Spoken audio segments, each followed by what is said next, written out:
back. We have John and Linda Coker, a couple who have been married for 25 years. So you are a childless couple by choice.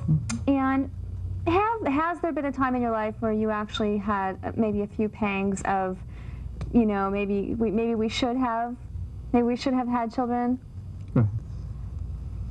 Very briefly, because I think what we have together is so right for us. You have to look at the individual, you have to look at what your life has come to, and we were so lucky that we met at such a young age, and we've grown up together, and a lot of things that are special to us have come through that time of being, you know, young and in love. And so our life is fulfilled in so many other ways. I would like to sometimes maybe have a little boy or a little girl to do things with, but as we said, we have our nieces and nephews, and some of my friends that have gotten kind of worn out from having children. Now that their children are 18 and 19, we'll go out with their kids. Yeah. So and we're still vibrant, still got a few good miles on us. That's good. Well, you know, when you came to the studio, you know, they're more like best friends. I noticed them in the studio. I was kind of eyeing them on the side. You're more like best friends, and which is an important thing. And you're really blessed, you know, to find each other so young. My parents were my mother was 16, my father was 18 when they got married. They're still happily married, like 30-some years now, and you know, you really are blessed Well, to have found the right person. When you're young at 18, you grow up different. You become different people, and we've had our challenges, and we've been through things together that have made us stronger, and we discovered things about ourselves going through hard times, putting ourselves through school, and making it on our own. Yeah. You know, That is a great test. That is a great test. It's been wonderful. Was there pressure at all from your family at the beginning about having children? Well, they wanted to know if we were going to have children because we were the oldest kids, and we thought maybe we would make them the first we would be the first to make them grandparents. But our family's been real supportive of it, and as we said, now we have about 25 people at Thanksgiving when we get together. Yeah, there's more than enough now. Yeah, there you go. You don't need another little guy running And every around. once in a while, my brother will come over and go, "Well, I think you made the right choice." That's sweet. That is so sweet. But you know, the wonderful thing about it is, I think people that have children don't know what they're missing for those that do, and reverses both ways. You know, it's positive in both ways. Yeah, sure. It's not for everyone. And I think one thing that is great is that the fact that you folks have stayed together from that young age to now, because the problem that I think, one of the things that is lacking nowadays is the commitment and the willing to commit. Yes. You know, the divorce rate is up, people are not staying together, and even though, imagine starting at that young age. No way. I mean, you don't even conceive that as happening nowadays. Even if we had like $1 million fall out of the sky for us, I mean, it wouldn't change our life that much. I mean, we do a few more fun things and take care of people we love, but we'd still want to stay together. Yeah, you know? definitely. So what kind of fun things do you like to do together? What do you think makes the marriage happy and all that good stuff? Let me tell you.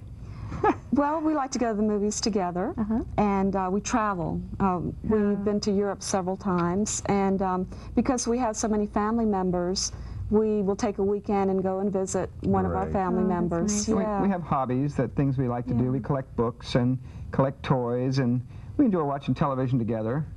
And plus, we take separate vacations whenever possible, short weekends or a week apart. That way, while she's gone, I'll realize, wow, now I see how all the stuff gets done. And you appreciate her more for it, And too. you miss them. Yes. 2 more days and she'll be back, you know. And plus, it's fun to get away so you can be your own person. Sure. You need some time. When Linda goes to the Bahamas on vacation, where she's from, I'll say, well, she's going to get some sand between her toes. That's true, and I do, But I always look forward to coming back. Of course. And I think that's what, you know, it boils down to, is wanting to be with the other person. Wanting to. And also, you have to have things in common. Which we both enjoy books very much, and we collected. We can sit in the house together sometimes and just read without having to talk. Or if we'll take trips together, sometimes she'll start a sentence and I'll finish it, or she'll have a thought. Amazing. We start to become a little bit more and more like each other over the years. It's really wonderful. That you think something and he does it, or something like that, right? Absolutely. That's happened a lot. Yes, that's happened great. a lot. That you're so in sync that way. But we don't know. We were talking the other day, and we couldn't think of one couple that's been married that when we first started out, that's either still married or it's still married without children. Yeah. Right. And we started thinking, what about them? No, they got divorced. No, they had children. And life goes by very, very quickly. It's a blur. So you have to really enjoy it and make the most of it. And don't you think that people who have children, that adds to their problems sometimes, and they fight a lot more? And Yeah, it does. I think it adds stress. I think it's the natural way to go, though, because you want to perpetuate the human race, and it adds to the quality of your life. But it takes a lot out of you. You have to sacrifice a lot and be willing to invest in your children so that they can become the best that they can be. Correct. You know. And if you're not going to do it, don't even have You them. need to be responsible and committed to having children. And that's another reason we thought it would just be a lot of work, which it is a lot of work if you're going to do it the right way. And it's hard, especially if you like to travel a lot and do things like that. It's hard to, you know, lug around 3 kids and bags It and is. You can't all do kinds it. of things. And and you like your quiet time. It sounds like reading together and watching television. And as far as, you know, perpetuating the species, or that's how most people refer to it, we have nieces and nephews, and a part of us is going to be in each and every one of them. Of course. And so it will go on. Right. People shouldn't feel like, oh, if I don't have my own child, then that's the end of it. It's not. And plus, memories are very, very important. And that's what we're creating, is good memories. Every one of our nieces and nephews knows us. Yes. Yeah. So that's the main thing. Yeah. Oh, that's wonderful. And we have a good family unit. My parents and our 4 brothers and sisters, and Linda's 2 brothers and sisters. We stay in close touch with each other. We're close. I have this great picture. Now, what is this picture from? Okay, that is taken about 15 years ago in Gainesville, Florida, and we were visiting John's grandmother. It's during Thanksgiving. That's when we have the Coker family reunion.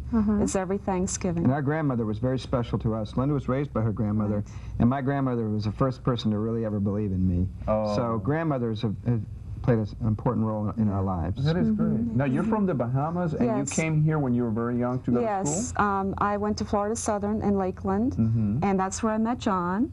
And Linda had gone to a Catholic school, and I went to a military school, so we really had never dated. And we were literally pretty much first boyfriend and first girlfriend Yes, we were. at 18. Wow. yeah, Which is unusual because kids usually date, you know. And Yeah. So I think that may have been part of the reason we fell in love. But it really, you know, that would have faded right away if it hadn't been for real.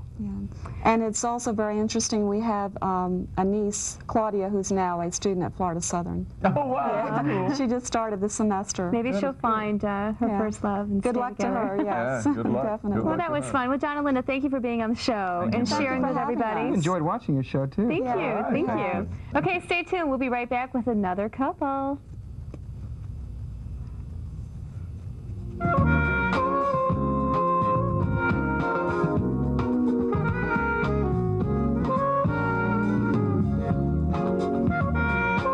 If you're enjoying the Michelle Valentine Show, you will love her new travel TV show, Love, Eat, Travel. Follow Michelle Valentine as she travels the world, showcasing the most beautiful destinations, unique adventures, romantic things to do, delicious foods, and more. Visit www.loveeattravel.tv for more information about her upcoming TV show. Hi, this is Michelle Valentine, and I would love if you followed me on Facebook, Instagram, Pinterest, Twitter, YouTube, and LinkedIn. Be sure to visit my website, michellevalentine.tv, for more information, read thousands of interesting blog posts, watch videos, enter sweepstakes, and more. Also, be sure to join my email list to receive my free weekly e-newsletter. Are you wondering where all the quality singles are? Singles that are attractive, educated, and financially secure? Hello, I'm Michelle Valentine, and I've helped thousands of singles live a happier life, and I can help you too. Clients and members include millionaires, models, doctors, lawyers, and teachers. So call us for your complimentary consultation.